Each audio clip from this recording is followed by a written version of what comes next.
Okay, next chapter is chapter number 12, thermodynamics. It is a combination of two words, thermo plus dynamics, है ना? Heat plus motion. Thermo means heat. So heat से how do we get the kinetic energy? How do we get the things moving due to heat? So steam engine is the example. Ship में, trains में, तो heat से dynamics or motions are obtained. In beginning was with the steam engines only. British had very good thermodynamics. They made the steam engines and heat engines, and therefore they can go all over the world and rule there. उनकी thermodynamics बहुत strong थी. उन्होंने ship and other transport of that motion बनाए and heat engine बनाए और they can go all around the world.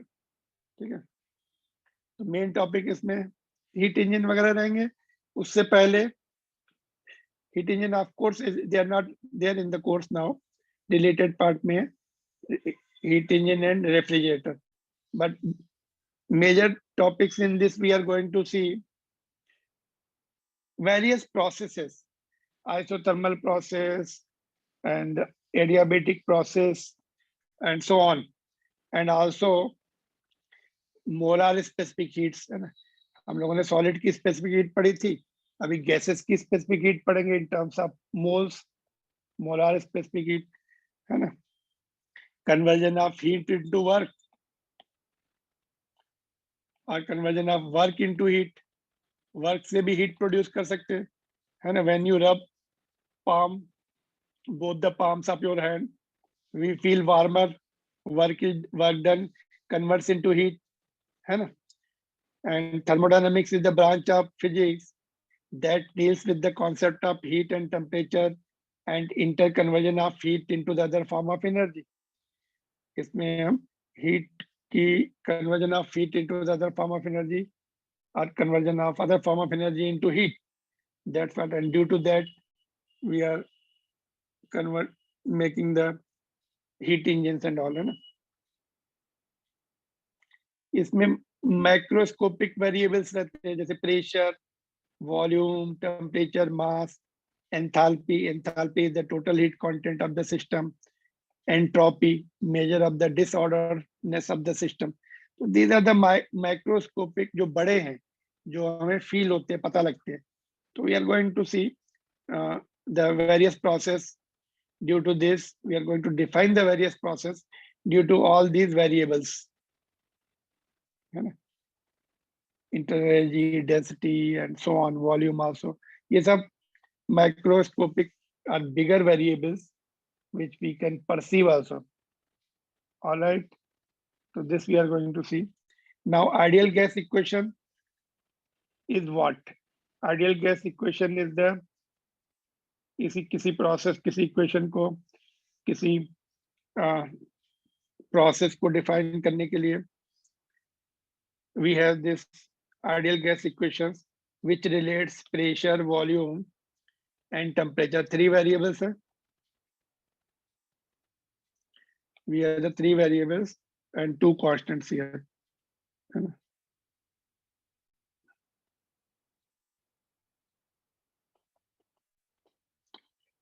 Product of pressure and velocity, I mean volume. V is the volume, P is the pressure. कौन सा pressure है ये? Which pressure we are talking about? Gauge pressure और absolute pressure. Chemistry में है ये. Already this is done. N क्या है? Number of moles. And T absolute temperature है. T अगर absolute temperature है तो pressure भी absolute pressure होगा. Absolute or total pressure. Right from मतलब इसमें टोटल प्रेशर में क्या होता है? Atmospheric pressure is included. gauge pressure plus atmospheric pressure. So both are absolute pressure and absolute temperature. All right. You have to remember this. Number of moles को कैसे define करते हैं? How many moles? Total mass of the gas को molar mass से divide कर देते तो number of moles मिलते हैं, या फिर total number of gas particle divide by Avogadro's number will give you the number of moles, है ना? नंबर ऑफ मोल्स का निकालना है तो कैसे निकालते हैं, है ना? तो टोटल मास को मोलर मास से डिवाइड कर दो, total number of gas particles को इससे डिवाइड करना है एवोगाड्रोस नंबर से, तो नंबर ऑफ मोल्स मिल जाते हैं। तो this you have the idea. इसको हम लोग बाद में डिस्कस कर सकते हैं नेक्स्ट चैप्टर में भी, इसको सब मोर ये पॉइंट जो मैंने बताया ना, मोलर अपॉन मोलर मास, ये नेक्स्ट चैप्टर में बताऊंगा, मास अपॉन मोलर मास। तो some more explanation will be given in next chapter, but this much is enough here. All right, so ideal gas equation which follows the this this is the equation. Ideal gas will follow this equation. Real gases will not follow this equation. उसके लिए van der Waals corrected equation है, which is not in our course. So we are going to deal with this only. All right. तो thermodynamics में जो chemistry में पढ़ा है, forget about that now. उसको डिलीट कर दो। केमिस्ट्री के लिए याद रखो, यहाँ पे फिजिक्स में फिर से everything fresh you listen, don't mix up with the chemistry thermodynamics, वहाँ पे साइन कन्वेंशन अपोजिट है इसका, ठीक है? तो यहाँ पर पूरा fresh you learn everything.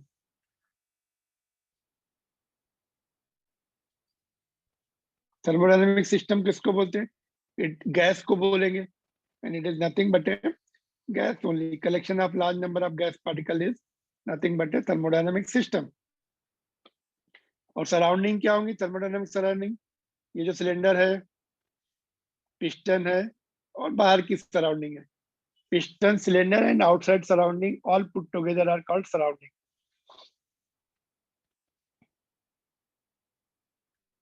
These are the words we are going to use continuously. System का मतलब क्या होगा?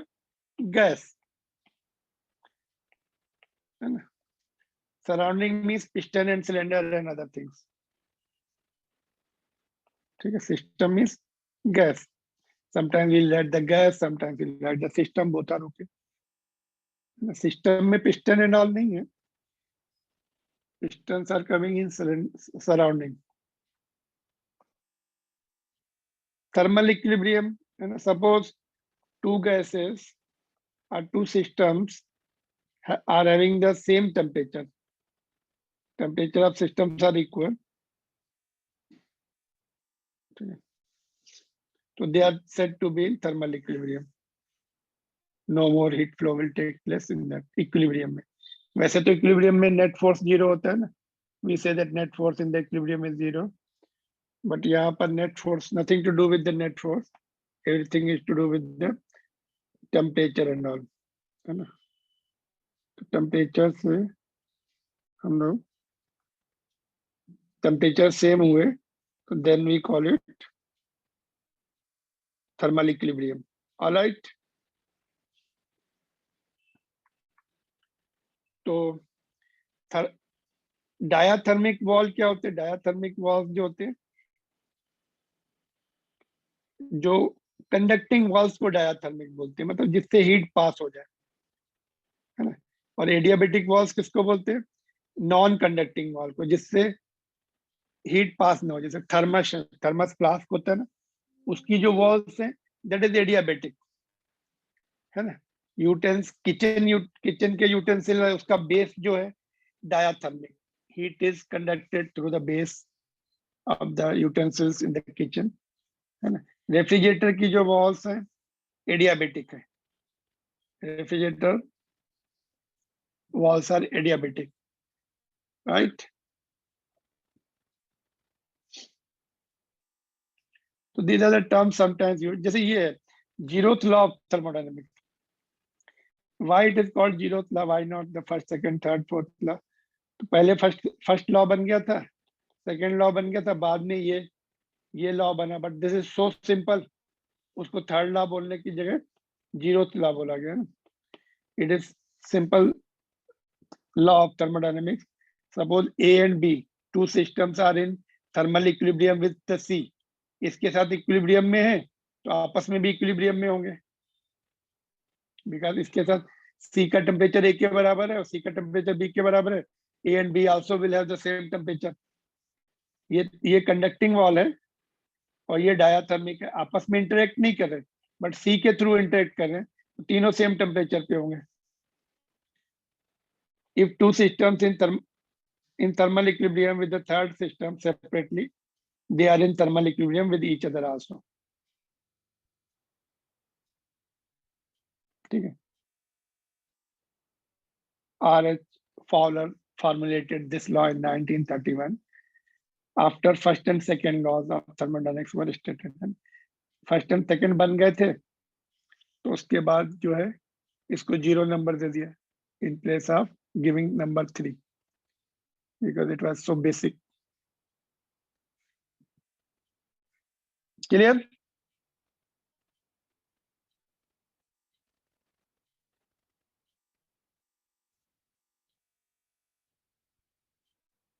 After the 40 minutes are over, we'll join again for the second meeting. ठीक है. Now, internal energy of the gas. Any idea about the internal energy of the gas? So let us see how do we define the internal energy and on what factors it depends and what is the formula. तो देखो internal energy जो gas particles continuously move करते रहते हैं ना, they are moving randomly, that collide हुए फिर इधर जाएंगे फिर इधर आ गए, तो they have, and some interaction is also there in real gases. There is the some interaction when they come close, they have some interaction. तो energy of gas particle due to motion, kinetic motion, kinetic energy भी होती है, some amount maybe potential energy when they come very close before collision. तो energy of gas particles due to kinetic energy and potential energy of particles, and kinetic energy includes all type of energy, translational, rotational, vibrational, है ना. Translation में they are moving left right up down, और rotation में they are turning also, rotate भी कर रहे हैं common axis के अबाउट. अगर डायटोमिक है, सिंगल एटॉमिक अपने ओन एक्सिस से रोटेट कर सकता है. Vibrational, suppose two they are diatomic है, they are joined by the bonds which are so called equivalent to spring, तो they oscillate about the common bonding, तो vibration energy भी हो सकती है. But does not include kinetic energy of cylinder containing. अगर ये cylinder है, ये काइनेटिक एनर्जी, ये मूव कर रहा है आगे, है ना, इस तरफ जा रहा है, तो इसकी काइनेटिक एनर्जी, सिलेंडर की काइनेटिक एनर्जी नहीं आएगी.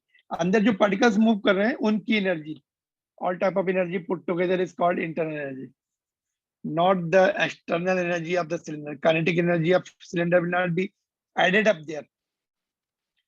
और क्या पॉइंट्स है इसके? does not include वाला पॉइंट मार्क कर दो. kinetic energy of cylinder.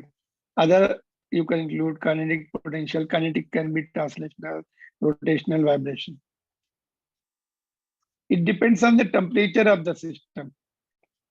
kinetic energy temperature dependent होती है ना. इसके फार्मूले हम देखेंगे, NCVT या NFRT, तो ये सब कांस्टेंट होते हैं. केवल टेम्परेचर चेंज हुआ तो काइनेटिक एनर्जी चेंज हो जाती है, and sorry internal energy change हो जाती है.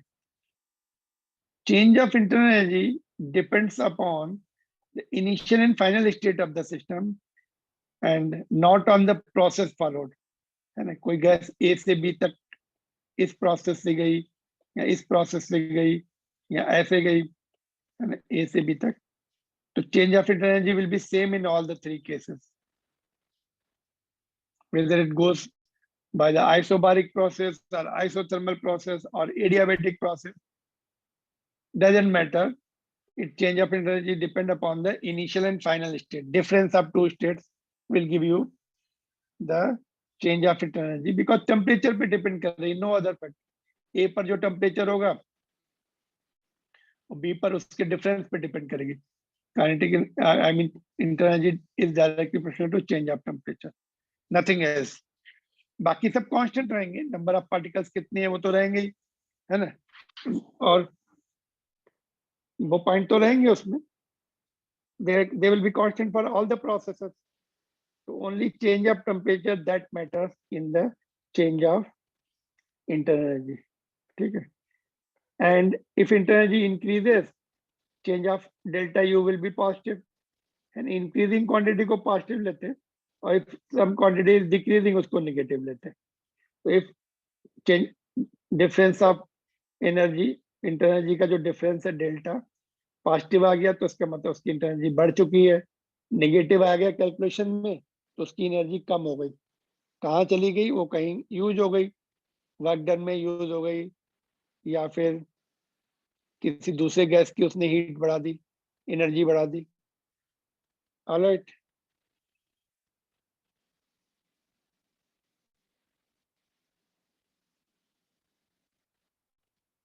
और इसके फार्मूले क्या है? We are going to deal with the two formulas, at least दो फार्मूला इसके सीखेंगे। They will be in between derivations, तो जहां पे आएंगे वहां पे बताएंगे हम, but these are the points you have to remember. How can we change the internal energy? बोलो, इंटरनल एनर्जी कैसे चेंज कर सकते हैं? Either you we give the heat or we do the work on the gas और system. Okay, ये दोनों point हम ये डायग्राम से समझते हैं। एक तो देखो हमने जो सीखा था ना, अगर सिस्टम को मूव करें, सिलेंडर को मूव करें, उसकी उसकी काइनेटिक एनर्जी इंटरनल एनर्जी में ऐड नहीं होगी। If the same box is moving as a whole with some velocity, kinetic energy of box is not included in internal energy. Internal energy किस पे depend करेगी? Kinetic and potential energy of molecules, है ना, which may have translation motion, rotational motion, vibration motion.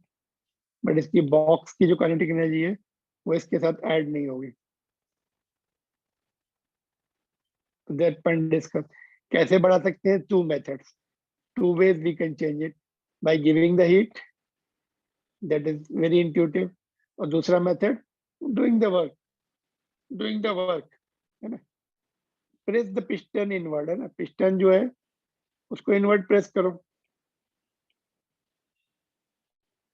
Gas compress हो जाएगी, जो तुमने work किया वो उसकी इंटरनल एनर्जी बढ़ा देगा।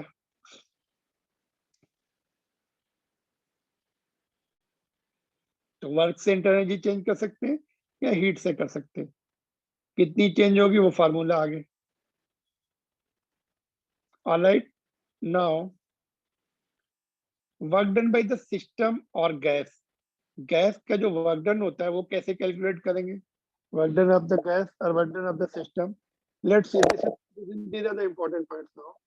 यहाँ से you have to be ultra careful because sign conventions and all are going to come from here. तो देखो वर्क डन क्या होता है? Force into displacement. तो फोर्स क्या है? प्रेशर इनटू एरिया, है ना। पिस्टन का एरिया लिखेंगे, पिस्टन के ऊपर कितना प्रेशर पड़ रहा है, कितना डिस्प्लेस हो गया पिस्टन। तो A into delta x, displacement into area, is called change of volume. So work done is P delta V. Work done is P delta V. This you have to always use. Work done is P delta V. For all derivations, we are going to use this. Delta V is the change in volume, V2 minus V1. Sequence क्या है? V2 minus final volume minus initial volume. So V2 will be greater or V1 will be greater. It depends upon the expansion में V2 greater हो जाएगा final volume. When you compress the gas, so V2 will be less. Both way it can be there. Change of volume can be positive or negative, है ना। Expansion में positive आएगा और compression में negative आएगा, because final volume पे depend करेगा plus या minus sign. And P is, if P is variable तो इंटीग्रेशन लगाएंगे यहाँ पर भी। यहाँ पे देखो वेरिएबल है